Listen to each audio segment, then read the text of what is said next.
ada pembicaraan ketika kami merasa lelah setiap hari memakamkan banyak orang, 3, 4, 5. Lalu bertanya, kapan pandemi ini selesai?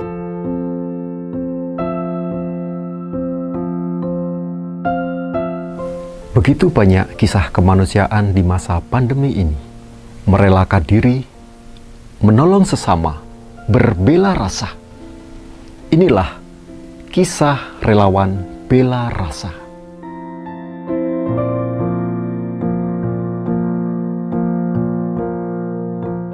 Kita bercerita tentang keberadaan yang disebut relawan bela rasa KVKPAN Jogja Barat.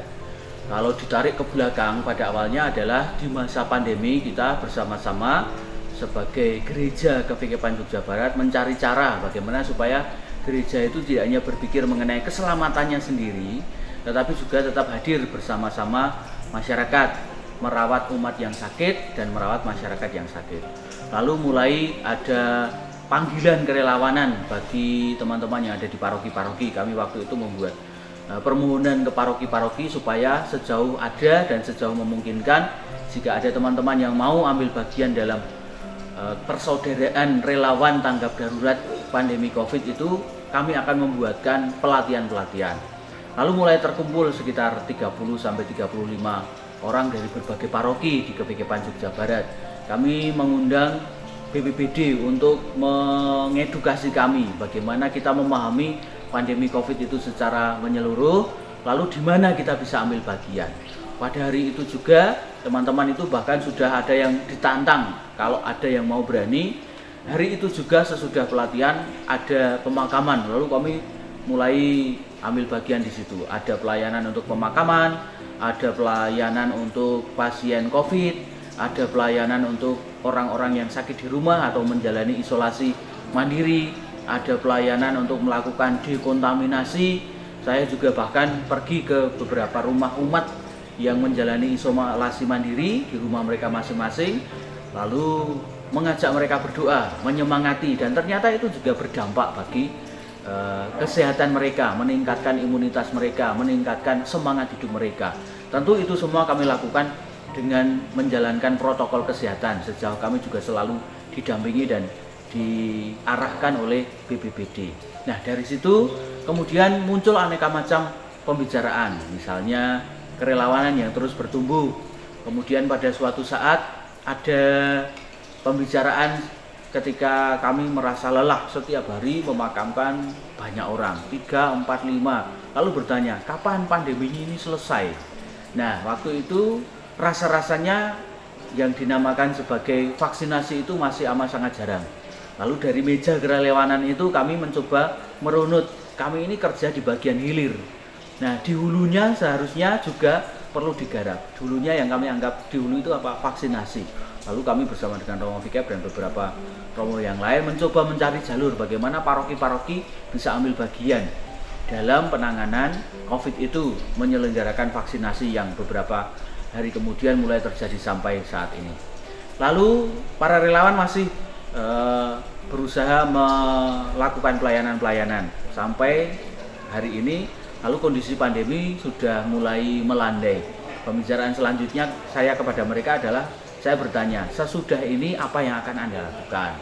Lalu mereka berharap bahwa para relawan yang selama ini sudah berkiprah, dipertemukan dalam persaudaraan, itu dijaga dan dilestarikan.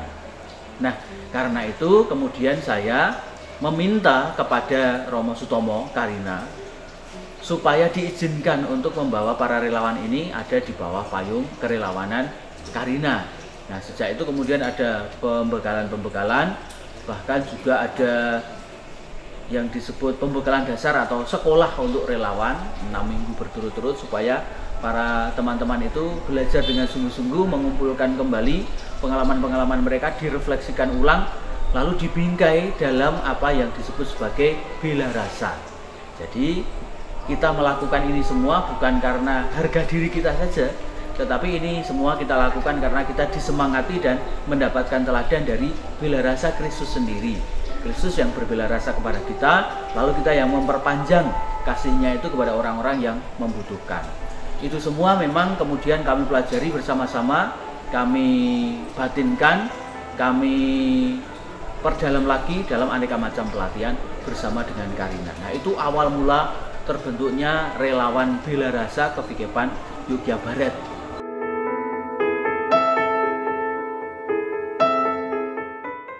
Romo, apa yang menjadi semangat relawan Bela Rasa ini?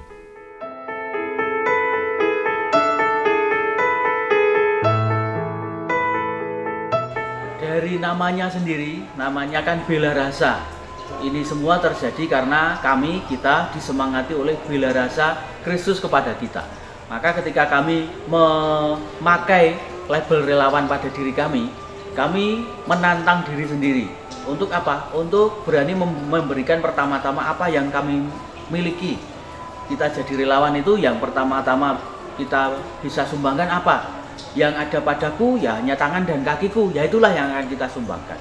Yang bisa kita lakukan ya hanya diri kita sendiri, ini kesehatan kita atau kehadiran kita, yang itulah yang akan kita sumbangkan. Bahwa kemudian ketika kita bergerak ada orang yang memperhatikan, ada pendonor atau ada Karina misalnya yang menyediakan perlengkapan seperti misalnya ada mobil ambulans, ada perlengkapan keselamatan, ada APD, ada aneka macam peralatan, itu adalah bonus dari kerelawanan dan bela rasa kita. Besok lagi kalau ada hal yang lain lagi, ya tentu saja kita akan dengan mudah bergerak. Karena apa? Bela rasa itu ada di dalam hati kita masing-masing. Ketika kita berjalan, mungkin kita akan bertemu dengan relawan-relawan yang lain dan dengan mudah kita akan bisa bersinergi. Tetapi jangan sampai ketika kita mau melakukan sesuatu bagi orang lain, belum apa-apa kita sudah minta ini dan itu kepada orang lain. Diminta diberi fasilitas, minta diberi alat-alat ini dan itu. Tidak. Relawan bela rasa itu bergeraknya karena kita sudah diberi fasilitas utama. Apa? Hidup dan bela rasa Kristus bagi diri kita sendiri. Itu semangat dasarnya.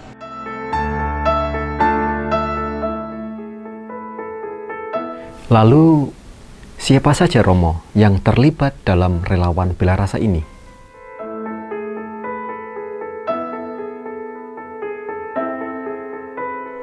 Selama ini memang kami ngopeni teman-teman yang selama ini sudah masuk dalam relawan tanggap darurat itu. Jadi ada berbagai macam latar belakang, ada mahasiswa, ada bapak rumah tangga, ada tim keamanan gereja, ada karyawan, ada petani, ada peternak, macam-macam yang memang memberikan diri mereka untuk kerelawanan ini. Memang juga kami mencoba membuat mereka sadar kemampuan itu harus diukur sendiri. Misalnya kalau memang usianya sudah tidak memungkinkan, ya jangan melakukan hal yang terlalu berat. Atau meskipun sudah bersemangat, anak-anak muda yang mahasiswa itu semangat sekali, lalu kami ingatkan supaya kalau mau bergerak ya hati-hati dengan apa yang menjadi standar keselamatannya. Nah, selama ini itu yang coba kami rengkuh dan kami jaga. Dan dalam proses bersama itu, lalu kita saling melengkapi satu dengan yang lain. Ada yang pernah mengalami menjadi relawan gempa, ada yang pernah menjadi relawan bencana Merapi, ada yang pernah menjadi aktivis sosial, ada yang sama sekali tidak pernah terlibat apa-apa. Dan itu lalu berkumpul bersama-sama dan saling berbagi serta saling memperkuat gerak dan pelayanan itu. Itu yang kami anggap sebagai salah satu bentuk komunitas yang terbentuk dari rasa bela rasa teman-teman, sehingga kami batinkan dan kami kumpulkan bersama-sama dalam nama relawan bela rasa itu.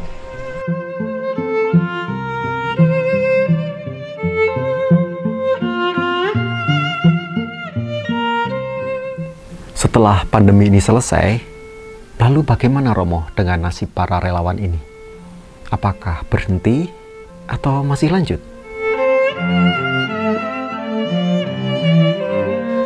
Setelah pandemi selesai, memang kita semua ya berharap pandeminya selesai ya.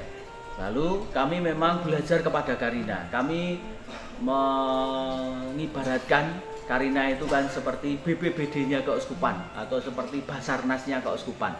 Selama ini Karina yang kami pahami bergerak dalam penanganan bencana, baik pencegahan mitigasi bencana, penanganan pada waktu bencana, maupun penanganan pasca bencana.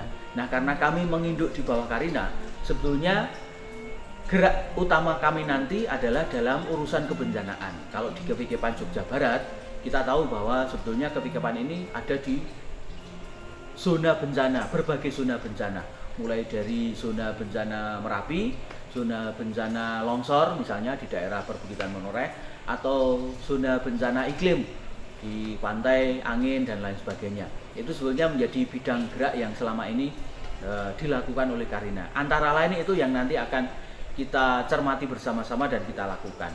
Tetapi ketika teman-teman itu nanti akan menemukan aneka macam kejadian tanggap darurat di sekitarnya, kita tentu saja diperbolehkan, dimungkinkan untuk ambil bagian. Ada kecelakaan, ada kebakaran, ada kejadian-kejadian yang lain yang terjadi di sekitar kita. Itu adalah salah satu bentuk olah kerelawanan. Secara resminya kami nanti akan bersinergi bersama dengan Karina, sehingga tanpa harus menunggu bergerak karena ada bencana. Jangan sampai relawan itu hanya bergerak pada waktu bencana. Akan ada pelatihan-pelatihan terus-menerus, ada juga anjang sana persaudaraan, ada juga penyegaran-penyegaran supaya gerak kerelawanan ini juga terus-menerus menjadi menular kepada semua orang. Bukan cuma soal kerelawanannya saja, tetapi lebih-lebih bela rasanya ini juga menular untuk semua orang dengan aneka macam bentuknya, termasuk salah satunya kerelawanan itu.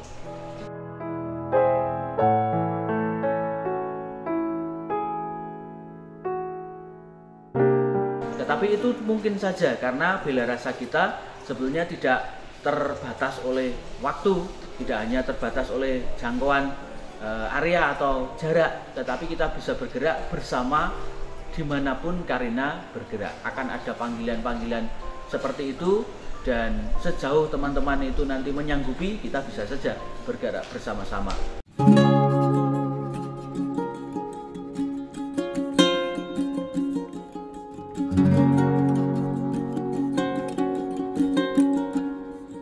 Kemarin itu ketika pandemi COVID itu ada banyak kerelawanan yang muncul di antara umat kita, prihatin terhadap kondisi yang sangat genting ketika COVID melonjak sangat tinggi.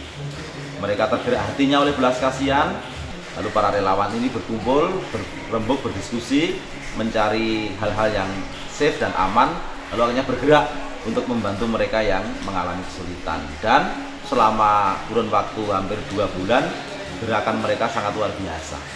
Maka itulah relawan kePKPAN di Jakarta Barat yang kemudian disupport oleh banyak pihak, termasuk Karina Kas dan juga paroki-paroki mensupport gerakan kerelawanan ini. Dan terima kasih juga kepada Karina yang sudah memberikan banyak alat-alat yang bisa dipakai untuk menunjukkan kerelawanan ini.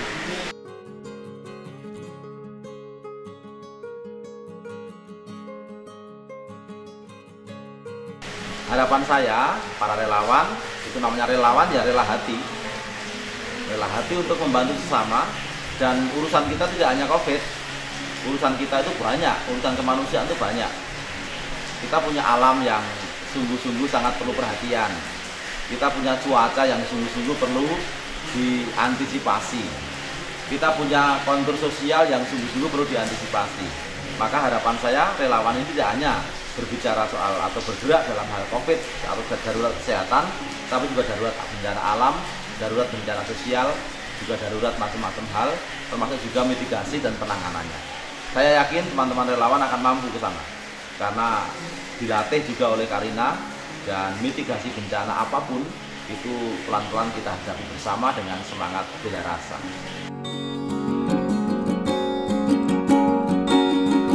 Kita bersyukur banyak orang muda Katolik yang terlibat aktif dalam pelayanan di gereja. Lalu, selain kegiatan yang sudah mereka laksanakan dalam liturgi gereja, apakah ada kegiatan lain?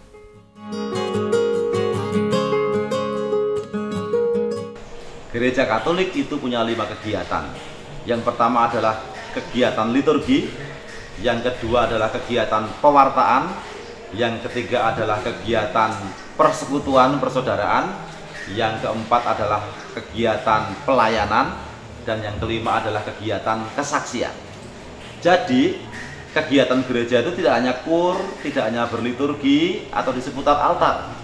Ada banyak kegiatan gereja yang lain, misalnya pelayanan.